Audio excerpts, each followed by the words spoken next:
Okay. Hey, I want to welcome Angel Salinas. And real quick, before I have Angel introduce himself, I will introduce Angel as the CEO of Sales San Antonio. And Angel and I go back a few years. Was my boss, a mentor, a good friend, and now we have him on, kind of talking about some resilience and how that affects salespeople and how it's affected his career. But take it from there, Angel, and real quickly introduce yourself and fill in anything that I might have left out of the introduction here. Absolutely. Well, first of all, thank you very much, Mark, for inviting me. It's such a pleasure having this opportunity to chat with you about, a topic that fascinates me very much. And I think you did a great job with the introduction. Anything else that I could add? I would say that, my daily job is to work with salespeople, sales organizations, sales leaders that are looking to grow. They're looking to expand the footprint of their work or their organizations that are open to learn and challenge their current habits or ways of selling. And we come in, we provide a mix of either training, coaching, consulting, focused on helping them improve the way that they're interacting with prospects throughout their sales process. So, again, thank you for the opportunity. Such a pleasure to be here with you. No, I appreciate having you here, and I can personally attest, based on years now of knowing you, that you're extremely good at what you do. Thank you. And I'll give you an opportunity to on the video here to put your contact information in case anybody wanted to reach you for a consultation. We'll get to that here. But starting off, the first thing I wanted you to talk about is it seems like most people work so hard to dodge or avoid adversity. And I'm talking both in life and in business, when adversity is what gives you your best opportunity for growth and learning. First of all, well, I guess I'll just say, do you agree with what I just said? And if so, why do you think that is? I agree 100%. I mean, if you ask me, hey, what do you think about adversity? I would say, well, that's something that I hope I'll never, find in my life, right? I mean, that's the first Right. reaction that I would have, right? Mhm. Someone that says, well, I love adversity. I would question if they've ever been in those type of situations, right? It's just the natural, reaction that any person would probably think of, right? We're trying to avoid adversity, but it is part of life, Mark. It is part of whether it's part of your personal life or professional life. I think it's part of growth. I think it's part of maturing. I think it's part of trying to reach that concept called success. And I think it's something that everybody that's living this life on earth should be, at some point, even embracing, right, or accepting, right. Well, I can personally, and not to get into this about me, but I personally reached a point now where I now say, hey, I've grown so much from adversity. I do actually look forward to it. So I'm that guy you question now. So on that, but if I say the words and I use them interchangeably, there's a number of words I use interchangeably with resilience, and I use the word mental toughness, and I use the word attitude, which is I know something that at Sandler you guys talk about, which we'll come to here in a minute. But if I just said the word resilience to you, what comes to mind? For me, resilience is not a skill. I can even say that it's not something that you even learn how to do. I think it's a decision. Hmm. Resilience is a decision, right? And life can be your best teacher, right? And that's why you have people that whenever they are in a situation where they have to face adversity, Mark, you'll have people that will take a a victim mentality or approach. Why me? Why me? Why is this happening to me? And they spend their life in that type of mindset, right? There are other people that will probably go through anger, right? And start blaming people, blaming life, blaming God, whoever you want to blame, right? That's another type of mentality. Or the third mentality is the one that really, has this, I don't know what it is, an ability, right? Or that, at some point they made the decision of saying, hold on, right? This is real. This is actually happening. Instead of me wasting time questioning why to me or blaming others, let me actually make a decision of confronting this in the best way possible, right? To make the most out of it, right? Okay. So I think it's a decision, Mark.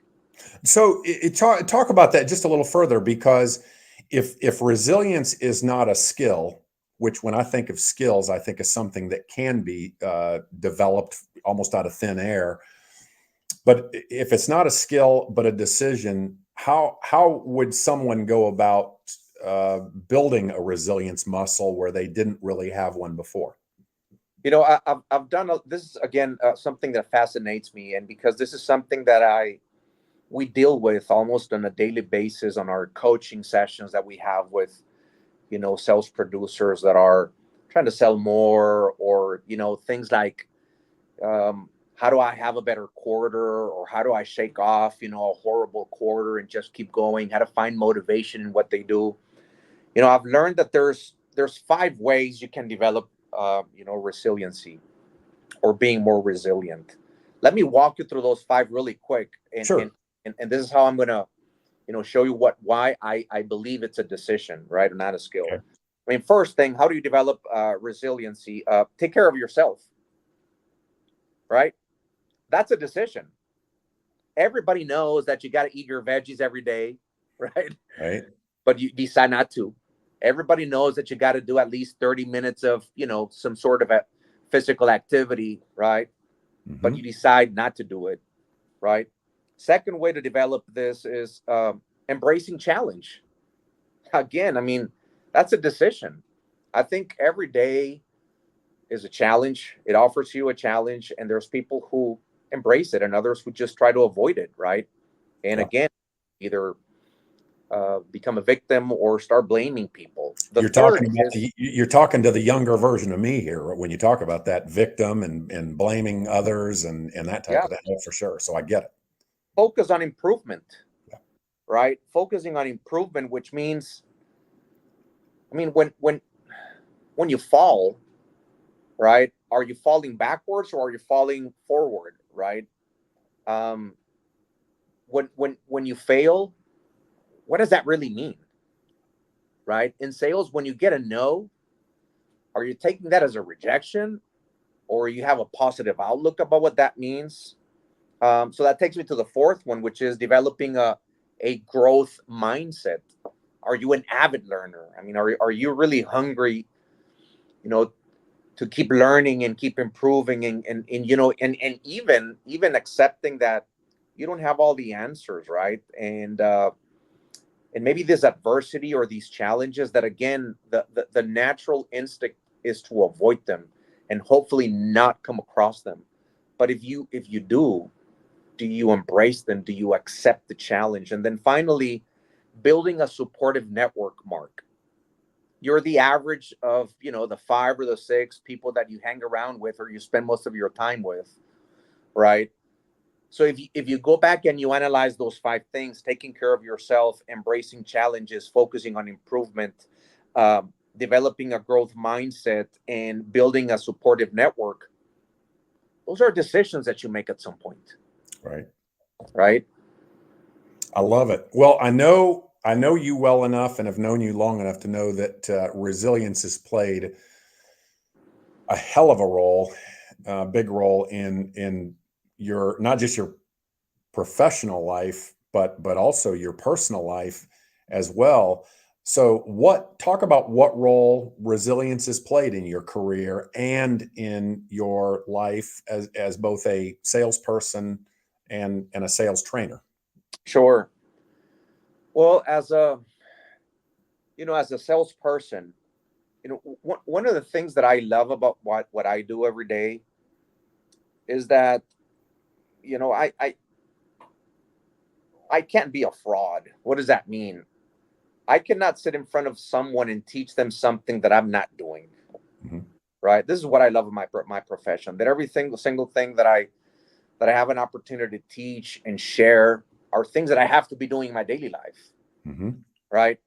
And through my sales experience, um, how have I been, developing this such an important concept of resilience? I think it's given me an opportunity to really do some soul search, right, and do two things: really accept who I am, and develop a way of how to keep my self perception in a high level.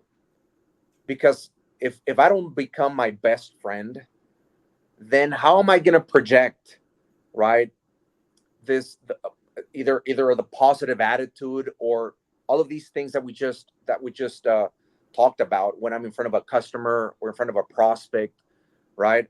I think that one of the things that salespeople deal with every single day is that self perception that they have is projected through their body language, their attitude, the way that they're expressing themselves, communication, and people can pick up those things. Mhm. You Yep. can you can identify when someone has, good perception of themselves, or one that they don't have. So that's something that I've learned, right? The other thing is that resiliency has also helped me understand that the only way that you can embrace adversity is by finding meaning or purpose in doing what you have to do. Okay. And that's conviction, right? The easiest way for me, and this is there, you could find many other opinions, Mark, but I'm just giving you my life experience. Mhm. Uh, that's what has helped me, right, through this journey. Moving into a different country, not knowing anybody, starting a business from zero, exposed to a different culture, exposed to a different language, Mhm. all this head trash. Why would they even consider me? Why would they even want to buy from me? Why would they even, want to spend some time with me? Right. And when you think about all those things that are against you and the things that you have to do to push through them, finding meaning in a purpose is what's going to give you that will, that will to embrace adversity and push through it. You're making me wish we had about 3 hours to have this conversation rather than a few minutes here because you're hitting on such gold nuggets there. And yes, I um, I think having a purpose in the difficulty is so important. But I want to drill just a little bit deeper in something you talked about before, because part of I call my program the resilience regimen, and without getting into a deep dive on that, one of the elements of the resilience regimen is tactical vulnerability. And I'm talking about, a lot of people who've been through major adversity or any kind of adversity and grown from it will talk about the power of vulnerability. But you hit on something really, I think, key is vulnerability is very, very powerful, but it really kind of only retains its power if it's through the prism or the lens, or the person who's using vulnerability to use a weird way to phrase it. As long its effectiveness is only as good as their self perception is strong, if that makes any sense. Sure. Sure. And because I think that, what I think that the inverse of that is just what you talked about. If you're using vulnerability, which a lot of people do, but they're not using it through a filter of a strong self perception, it is victimhood. It becomes, Absolutely. Well, if you think about, the victim mentality, if you think about that individual, they're completely in shock that this happened to them. How can this happen to me? Why me? Mhm. Well, why not? Yeah. Right. And Hmm. instead of wasting so much time questioning, why me, right? And you add this component, called vulnerability. Well, saying why not? This could happen to anybody, right? So what do I do now? This is real. This is something that I have to deal with. Hmm. And then on the other side, if you think about the people that spend their time blaming others or blaming factors for what's happening to them, they're not open, right? They're not vulnerable to accept that, hey, this could this could actually happen to me, right? Hmm. And it's almost impossible when you're saying, hey, why did this happen? And you're blaming, you're externalizing your problems. It's impossible to grow from that point of view. No, you're completely closed, right? Yeah. So in Sandler, you guys talk about, and I've always talked about the triangle, the BAT, behavior, attitude, and technique, and all three of those are not just important; they're crucial. Without any one of those, the sales process just isn't going to be very successful. But I want to talk, and again, like I said a few minutes ago, I use attitude and resilience kind of interchangeably. I consider them, at least in the world of sales. I think really in any world, they are synonymous with one another. So talk about the importance of attitude in sales as it relates Um, to the Sandler program too. Absolutely. There's one misconception related to attitude. When you hear attitude in sales, Hmm. you immediately think about people that are motivated. So we tend to think that someone that's got a good attitude is motivated, right? And it has nothing to do with motivation, or little to do with motivation. Hmm. Really, what we mean by attitude is the will that someone has to do the things that are required, Okay. right? That's what attitude means. Are Okay. you willing to do the things that are required to be successful, right? To operate at a great level in an environment full of unpredictability. Sales is unpredictable, Mark. For sure. You never know what's going to happen, right? Instead of focusing too much on, am I going to get the deal? Are we're going to close this, right? You cannot control the outcome, right? Um, Also, how do we operate in an environment where there's a lot of uncertainty, Hmm. right? So for me, the will to do the things that are required to do is how I define attitude in sales. Are you willing to do the things that you have to do, because some of those things will be uncomfortable. Yeah. Of course, they're going to be outside your comfort zone, right? Um, I'll give you an example. There's a lot of situations when we're working with entrepreneurs or small business owners that decided to become an entrepreneur, right? And they're coming from corporate America, and they were used to be in, high, in the ranks of the organization, or corporate America. And then when they become entrepreneurs, they realize, gosh, I got to do prospecting. I got to do cold calling. I got to do networking. And it's so uncomfortable, and it's so difficult for them to even get their mind wrapped around this reality that I Hmm. am the salesperson now. But man, it's so hard to do those things. I cannot do them. That's when they lack the attitude. It's not lack of motivation. It's the lack of willingness to do what is required.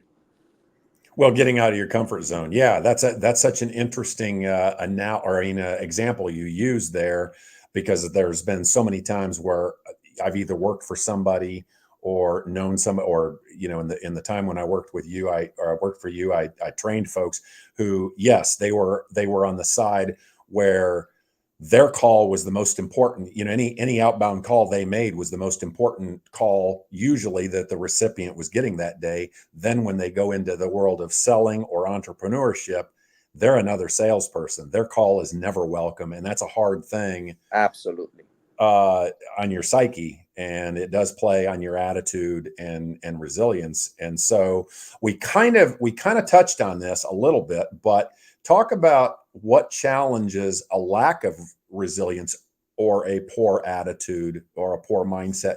What challenges does that present to sales professionals and sales leaders for that matter?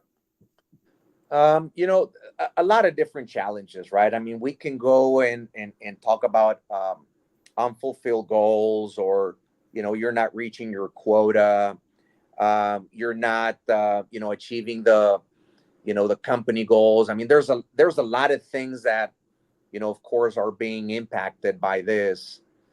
But I think there's one that I would say is the most important one.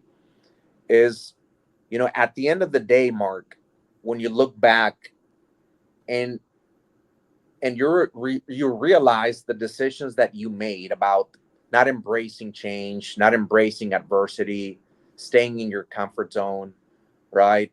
Not not having the will to do what was required, right? At the end of the day, the biggest price that you're going to pay is feeling guilty for not giving yourself an opportunity to do what it was required to do. And there's a couple of reasons why. Because we're afraid of the outcome, because we're afraid of failure, Mm-hmm. because we're afraid of being rejected, because we're afraid of getting a no. So for me, the biggest price that you're going to pay is that. It's looking back and feeling guilty because you didn't give yourself a chance, right? You didn't make this decision. And you know why? Because you never found your why. You have to find a purpose. Now, for leaders, this is so challenging because this is not trainable. How do you train someone, right? I mean, you would have to become a mentor and see if the person is even willing to open up and be vulnerable, right? Mm-hmm. To accept this situation they're going through. They have to be coachable, right? And put themselves in this spot where now I'm again having and obligated to be vulnerable in order for me to get to the next level. It's very hard because you see leaders pushing, wearing their supervisor's hat, micromanaging people, pushing harder. It's such a waste of time, right? It seems like managers have a bigger desire of helping an individual than the actual desire that the individual feels to help themselves. Mm-hmm. Yeah. It's No, such a hard job. I've seen it, and I've also, more times than I'd like to admit, I've been that person who was not coachable, and the person who the manager cared more about my success than I seemed to care about my own, because I lacked that resilience, that ability to be vulnerable. Now, that gives us the perfect segue into me asking you one more question here, and that is, talk about the relationship between leadership and resilience. Can a can a person be a leader without being resilient, and vice versa? No, you can't, because if you think about it, I mean, you're a role model, right? Mhm. Yep. Whenever you are facing adversity, you're not sending your people to deal with it. You're the first one, right? And your people are following you, Right. right? So some of the things that we have to be very careful about when we as leaders, when we face adversity, is how are we reacting to that, right? How are we facing it? What is our people reading from our body language, our tonality, our words? What kind of image are we projecting when we're faced with those circumstances? Are they seeing a victim? Are they seeing someone who's blaming? Or are they seeing a leader that has the ability of seeing opportunities where nobody else would see them, or seeing hope, right? Seeing that light at the end of the tunnel that nobody is able to win, and through that, Mark, Mhm. inspiring, motivating, persuading people to take the next step when everything is dark and you don't even know where you're stepping on, Yeah. but they're taking it because they trust you, Yeah. right? Trust you in your leadership. So I've always used, I've always not used the words interchangeably like I do attitude and mental toughness and resilience, but I have always felt like you cannot have a leader who is not also resilient.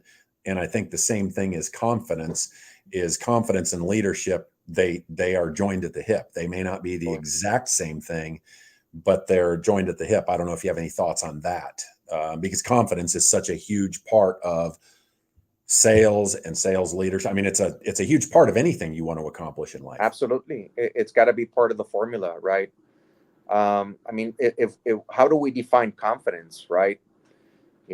Confidence, the way that I see it, is detaching yourself from the outcome and focusing on what's in front of you, right? Focusing on the steps, focusing on the process, focusing on what we have to be doing daily, and not even thinking about that outcome, right?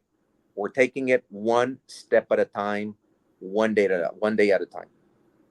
No, I love it. I've one concept that you brought to mind with what you just said there about, um, now I don't even recall how you verbalized it, but you said detaching yourself, basically detaching yourself emotionally from the outcome. One of the concepts I've become extremely familiar with recently, and it's become sort of front and center, is that of emotional intelligence, which what you just outlined is the very essence of emotional intelligence, which also fits very, very much as a crucial part of this. Is And emotional intelligence is the ability to remove yourself emotionally and regulate that, and but again, remove yourself, make yourself effectively a fly on the wall in the conversations you're having in sales and in pretty much any difficult conversation. I agree. I agree. Yeah. Critical. Yeah. Is there anything else that we've kind of left off in terms of talking about resilience, attitude, mental toughness, all of that stuff, leadership? The only thing that comes to mind, is what at some point Viktor Frankl wrote, right? And in one of his writings, he said that people can survive in the most adverse of situations, but only if they find meaning behind what they're doing. It's a will to meaning. So I would say, Mark, that finding your why, finding the reason why you are making a decision of pushing through and embracing adversity is what's going to make the difference. And I can't possibly agree with that anymore. I've been one who I'll admit here, I've taken on Viktor Frankl as oversimplifying for the average person. I mean, what Viktor Frankl, went through to develop his teachings is unlike anything that most of us go through. So I've I've made the god awful sin of trying to take on Viktor Frankl with some of the things he said, and who am I to do that? But I can't love enough what you just said there about finding your purpose, finding your why. I can attest personally, and I won't go into that right now, but I can attest personally the massive importance that knowing your why plays in being resilient and overcoming very difficult times here. So, but yeah, so Angel, I think we've bumped up here pretty close on our 30-minute time limit, and I want to take the time to thank you for your insights and for your time. And I'll put you on the spot one time before we leave here, and that is to ask you, will you come back and do this again on another? Absolutely. Absolutely. Yeah. Love having you, and If you invite me, I'll be here. I certainly will be inviting you. There's no doubt about that. So if somebody wanted to reach you, you're in San Antonio, Texas, but anybody could reach out to you and have I don't want to put words in your mouth, but if somebody wanted to get a hold of you and inquire about your services, how would they go about doing that? Two best ways would be through email, which is a Salinas. Salinas is my last name, so Salinas, Salinas at sander.com. That's the first option. Second option is I'm in LinkedIn. So just look for Angel Salinas Sandler Training, and that's the best way to contact me. Beautiful. Hey, Angel, thank you so much for your time. We'll have you back. I will have you back here, and we'll talk about more cool stuff having to do with mental toughness, resilience, and sales, and how that all comes together. But Thank thank you you. very Really much. appreciate the opportunity, Mark. Hey, thank you very much, Angel. Sure.